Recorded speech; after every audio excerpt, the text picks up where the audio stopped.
Hi, my name is Eric, and online gaming is the way of the future. I was just recently thinking, well damn, I sure do like spending money on that stuff. Ah yes, online gaming. My favorite thing to throw money at. Online gaming has been around for a while now, for most consoles in the 6th generation supporting it in its own ways. But when it comes to online gaming from the 7th generation of consoles, most gaming services cost some sort of dough. While Xbox had their golden Game Pass ranged from $10 to $100, Sony had their multiple tiers of PlayStation Plus with prices going up and up and up, Nintendo always stuck out with their free online services. Way back in November of 2005, Nintendo created the Nintendo Wi-Fi Connection, a simple free online service made for the DS and Wii systems where you only need the game in the system to work so that you could browse a multitude of shops and apps on each system or play online games. You could play Call of Duty in the same system you played Animal Crossing on. Oh, they were doing something. This went on to around 2012 when it was absorbed into what would be known as the Nintendo Network. Kind of interesting how Nintendo saw value in a corpse. Imagine this, the 3DS has just been released. Yep.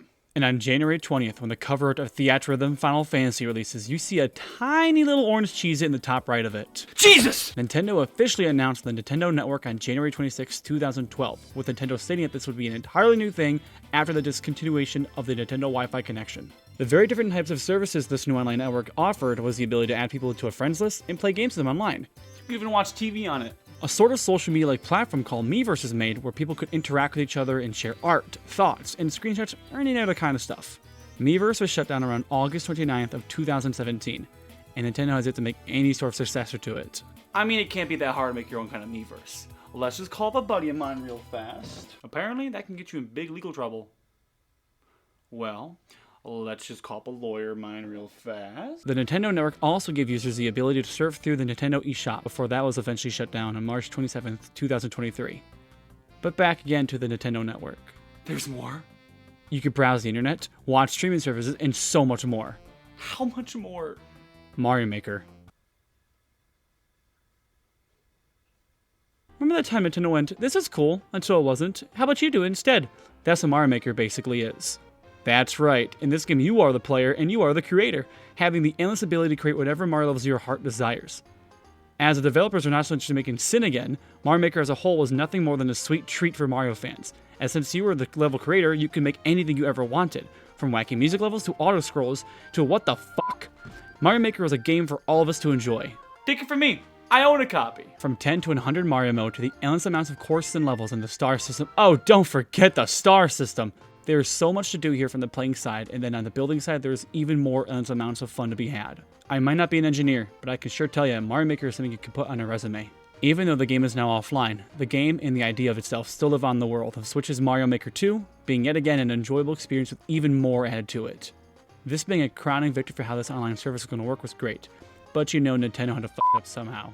If you enjoyed free downloadable content but wanted to spend money anyways, let me say, if you're willing to shell some extra dough, you could get yourself access to a home workout routine. Wii Sports Club. Or better yet, known as Wii Sports in HD, but let's make it bad. So Wii Sports Club treated itself as a sports club of sorts where you had to buy a day pass if you wanted to play multiple games. You could also buy the game itself, but it was almost as if you were buying a subscription to a real sports club. For online, Wii Sports Club put you in little clubs depending on where you lived. It also lets you play with people all around the world, even if the connection sucked at times.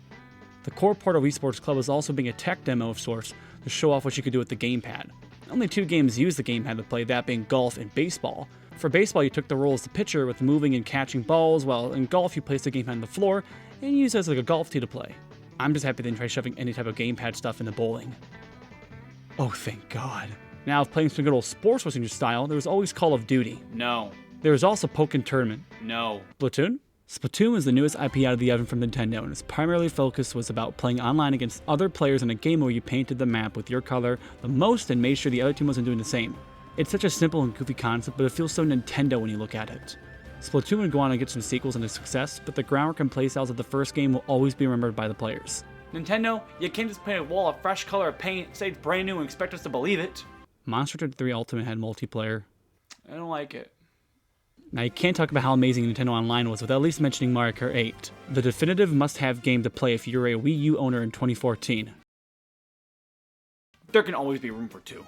Mario Kart, it was just oh so good, an utter beauty to the eyes. As long as you didn't play Battle Mode.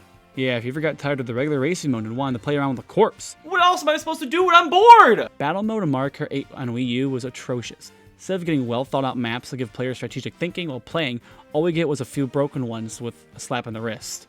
Battle mode is what made Mario Kart multiplayer fun. Why f with your friends normally when you can f them up with some helium? But if you're still feeling that blood rush, you can always pop in Smash Bros. For Wii U and 3DS because that's where the true online fun was to be had. You could either sit in the same room as someone else and have some good quality time, or you could hollow away online while the city of Orlando beats the life out of you. The whole city? Smash had so much to do with online. You could also play with friends. You could play with anyone as well as Conquest mode. The Nintendo Network really gave a lot of these games a good core meaning to them. Without it, games like Splatoon and Mario Maker would not be as highly loved as they are today. Mario Kart 8 would be the powerhouse of Mario Kart gaming as it is today without being able to connect so many people around the world together. Seeing Nintendo Network go away is sad, but being around for as long as it was something that was just cool to happen. Being able to experience in the glory of the online world is nothing but awesome. But you know Nintendo, why have it be free when your pockets can be empty? What can I say? I love spending real money on a digital service that barely works and I'll barely even use. It does have bowling on it though.